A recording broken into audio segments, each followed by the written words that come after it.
अस्सलामुअलैकुम दोस्तों, कैसे हैं आप सब लोग। यहाँ पर भाई ताज़ी हमने जान छुड़ाई थी Realme के C65 से, जो कि 50,000 में लॉन्च किया गया था। लेकिन यहाँ पर Realme ने अपना नया फोन उसी की जगह उतार दिया है, Realme का C75। जी हाँ, ये 8GB 128GB में 50,000 की प्राइस में लॉन्च किया गया और 8/256 में 55,000 रुपए की प्राइस में लॉन्च किया गया। तो काफ़ी बड़ी प्राइस है दोस्तों। C65 को हमने कह दिया था कि ये फ़ोन बाय मत करें।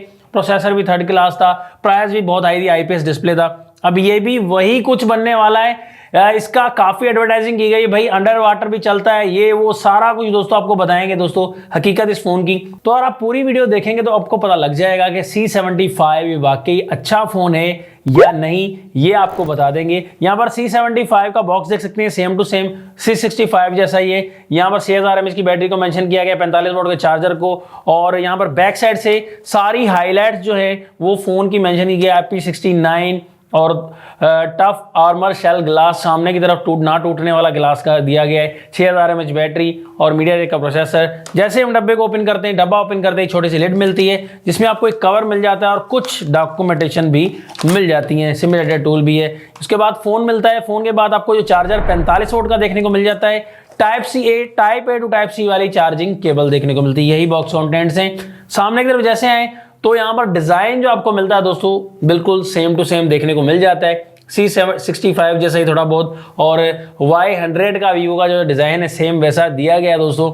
और आपको बैक से ये प्लास्टिक बॉडी पॉलीकार्बोनेट डिजाइन, आपको थोड़े से बबल्स लाइंस नजर आएंगी दोस्तों डिजाइनिंग में, और ये थोड़ा सा गोल्ड टाइप जो कलर है वो आपको अच्छा खासा लग रहा है दोस्तों डिजाइनिंग में। बाकी आगे देखते हैं कि इस काबिल है या नहीं। ओवरऑल डिजाइन और मेट टाइप आपको डिजाइन देखने को मिल जाएगा। डिजाइनिंग वगैरह में अगर आपको ये फोन पसंद आ रहा है इस प्राइस में तो कमेंट्स में बताइएगा।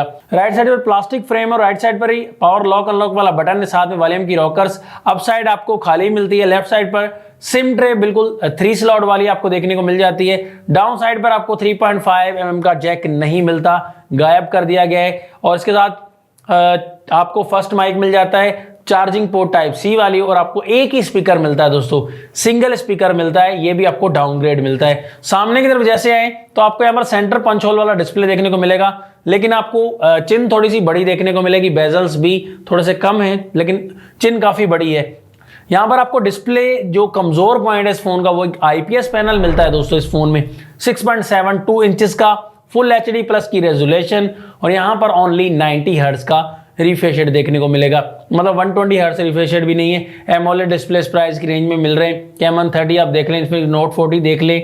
और उसके बाद अगर Y100 की तरफ भी जाएं तो वो भी हमें दोस्तों एमोलेड 120 हर्ट्ज प्रोवाइड करता है, चाहे प्रोसेसर किसी काम का नहीं है। लेकिन यहाँ पर फुली डाउनग्रेडेड है और फुली ओवर प्राइस है ये फोन। यहाँ पर डिस्प्ले की अगर बात करें तो डिस्प्ले में आपको कलर्स वगैरह नॉर्मल देखने को मिलेंगे, जो IPS में आपको कलर्स देखने को मिल जाते हैं। ब्राइटनेस बहुत लो नहीं कह सकते, लेकिन ठीक आपको मिल जाती है कलर्स वगैरह। आउटडोर विजिबिलिटी आप देखें तो आउटडोर की विजिबिलिटी आपको अच्छी खासी मिलती है, ब्राइटनेस वगैरह ठीक मिल जाती है IPS डिस्प्ले के हिसाब से। यूजिंग में भी ठीक मिलता है। अगर यूज देखें तो यूज भी इस फोन का रेस्पॉन्स के हिसाब से इतना खास मुझे नहीं लगा दोस्तों। रफ यूज मुझे लग रहा था क्योंकि यहाँ पर प्रोसेसर इतने काम का नहीं है, तो उस हिसाब से यूजिंग जो है, टच रेस्पॉन्स जो है वो ज्यादा बेहतर मुझे रेस्पॉन्सिव नहीं लगा दोस्तों इस फोन का। इस फोन में आपको Android 14 के साथ ये फोन मिल जाता है दोस्तों। और इसके साथ जो यहाँ पर UI वर्जन आपको देखने को मिलेगा वो Realme का 5.0 वर्जन देखने को मिल जाता है, जिसमें आपको क्लीन UI देखने को मिलेगा। एक्सपीरियंस एप्लीकेशन काफी ज्यादा है यहाँ पर, ब्रॉडवेस वगैरह,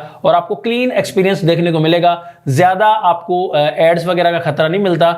लेकिन स्वाइप डाउन करके देखिए, आपको ऑप्शन सारे इसमें दिए गए, स्क्रीन रिकॉर्डिंग वगैरह और पर्सनल हॉटस्पॉट्स, ये चीजें तो होती हैं। पावर सेविंग मोड भी है, सारी चीजें, kids mode, screen recording, riding mode, ये सारा कुछ आपको देखने को मिल जाता है इस फोन में। इस फोन में वाटर प्रूफ का सिस्टम भी दिया गया है दोस्तों, जो कि टोटली काफी लोगों ने टेस्ट किया है। और इसमें इजेक्ट वाटर वाला सिस्टम भी दिया गया है, जैसे पानी अगर स्पीकर वगैरह में चला जाता है तो वो भी IP69 की रेटिंग दी गई है दोस्तों। ये एक अच्छी बात है। इस फोन में प्रोसेसर दिया गया है वो इस फोन का मेन पॉइंट है। इंजन होता है प्रोसेसर, यहाँ पर मीडियाटेक का Helio G92 दिया गया है, जो कि G91 जैसा आपको परफॉर्मेंस प्रोवाइड करेगा। इसके बेंचमार्क स्कोर आपको देखने को मिलेंगे 2,70,966, जो कि इतनी ज्यादा परफॉर्मेंस देखने को नहीं मिलती। अगर आप पबजी की बात करें तो 40 FPS तक पबजी प्ले होती है, वो भी कोई हाई परफॉर्मेंस आपको देखने को मिलेगी। स्मूथ में अल्ट्रा बैलेंस में भी अल्ट्रा में प्ले कर सकते हैं 40 FPS तक, बट आपको अच्छी परफॉर्मेंस पबजी की नहीं, अलग से हम पबजी टेस्ट भी करके दिखाएंगे।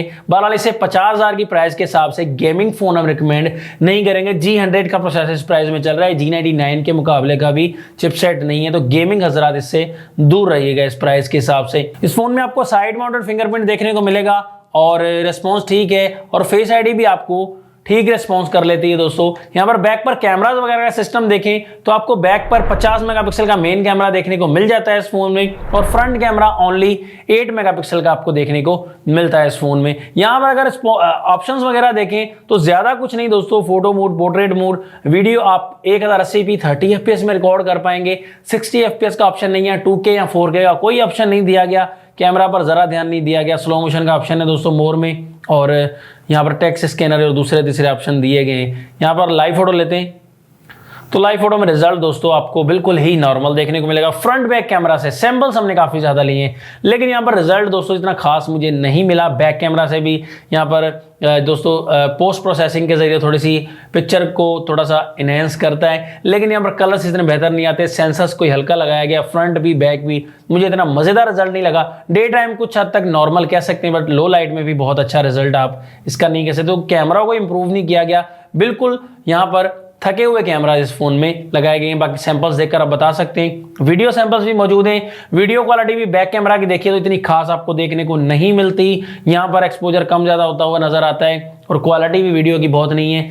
30 FPS में शेकी वीडियोस आप जो है वो रिकॉर्डेड होंगी। फ्रंट कैमरा देखिए 8 मेगापिक्सल का, वो भी नॉर्मल ही वीडियोस रिकॉर्ड करता है, खास वीडियोस रिकॉर्ड नहीं करता दोस्तों। मतलब रिजल्ट आपको बहुत ज्यादा अच्छा डे लाइट में, फ्रंट में, लो लाइट में नहीं मिलता। बाकी आप देखकर बताइएगा। इस फोन में आपको 6000 mAh की बड़ी बैटरी देखने को मिलती है, 45 वोल्ट की चार्जिंग है, जो करीब करीब दोस्तों फोन आपका ये 1 घंटे के लगभग चार्ज हो जाएगा, या 50-55 मिनट में चार्ज हो सकता है दोस्तों।